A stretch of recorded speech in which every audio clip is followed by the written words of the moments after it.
ኢትሲች የቢዝነስ ዘገባ ስፖንሰራችን ነው። ከልብ ነው የምናመሰግነው። ተመልካቾቻችን እንደምንላችኋል። የሰዓቱን የቢዝነስ ጉዳዮች ይዘን ቀርበናል።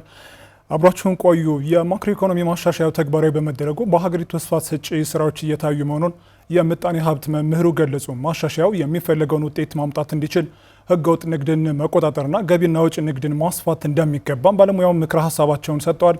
በቀለት ሾመ በዝርዝር ይነግረናል።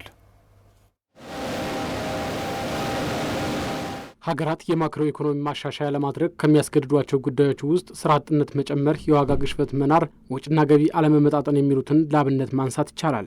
ኢትዮጵያም ያለባትን የኢኮኖሚ ችግር ለመቅረፍ ከአንድ ዓመት በፊት የማክሮ ኢኮኖሚ ማሻሻያ ፕሮግራምን ተግባራዊ እያደረገች ትገኛለች።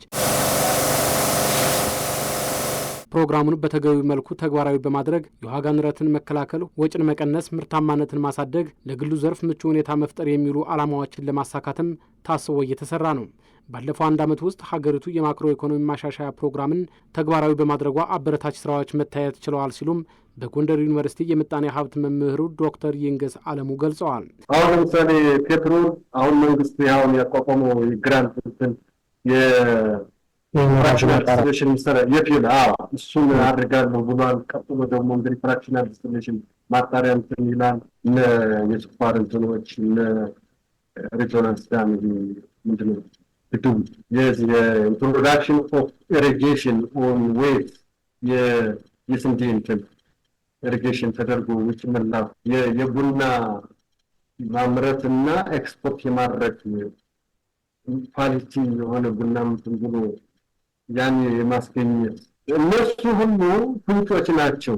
ሁለተኛው ኢንተርናሽናል ሪሌሽንሺፕን ኦን በማድረግ በስፋትና በጥራት ከተለያዩ ሀገሮች የንግድ ቀጠናዎችን አይደለም እንዴ ኢንትሮዲዩስ በማድረግ ኢኮኖሚ ምን እንደሆነ ያደርጋል እንዲሟሟቅ ፍንጭ አሳይቷል። አጥጋቢ ነው፣ ገና ነው። ማሻሻያውን በሚፈለገው ልክ ውጤት እንዳያመጣ የሚያደርጉም በርካታ ችግሮች ቢኖሩም በዋናነት ግን የጸጥታ ችግሩም ለኢኮኖሚው እድገት ማነቆ መሆኑን አንስተዋል።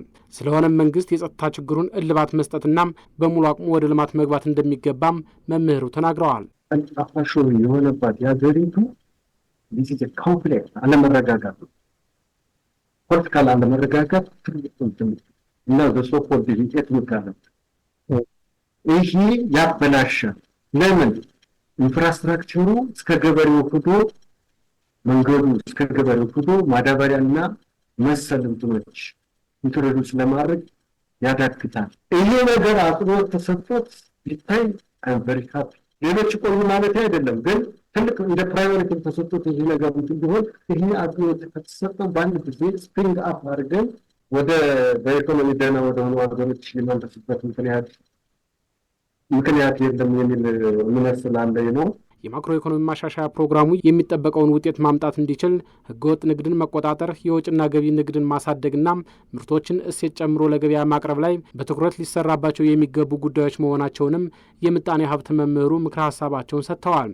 ሮል መጫወት የሚገባው ይህን ሪፎርም ለማስቀጠል ኢንክሉሲቭ የሆነ ኢንስቲቱሽናል አሬንጅመንትን በጥሩ ሁኔታ ቁመናውን ማሳመር አለበት። ተቋማት ምን ማለት ነው? ህጎችና ደንቦች ጥርስ ኑሯቸው ጥንካሬ ኑሯቸው እንዲሰራበት፣ መጥፎ አሰራር ላይ ቶለሬት ማድረግ የለበትም። ህገወጥ ንግድ ለምንድነው ቼክ የማይደረግ? ይሄ አንዱ እንቅፋት ነው። ኢምፖርት ሳብስቲቱሽን ላይ ሮ ሪሶርስ ምንም ወደ ውጭ መላክ ሳይሆን ስትራክቸራል አሰስመንት ተደርጎ እዚህ ውስጥ ኢምፖርት ሳብስቲቱሽን በሰፊው እንድንንቀሳቀስ የማድረግ አካሄድ ቢኖር የግል ባለሀብቶች ለሀገሪቱ ኢኮኖሚ እድገት አስተዋጽኦ እንዲያበረክቱም አቅማቸውን ለማጠናከር ምቹ ሁኔታ መፍጠር የማሻሻያ ፕሮግራሙ አንዱ ዓላማ ነው።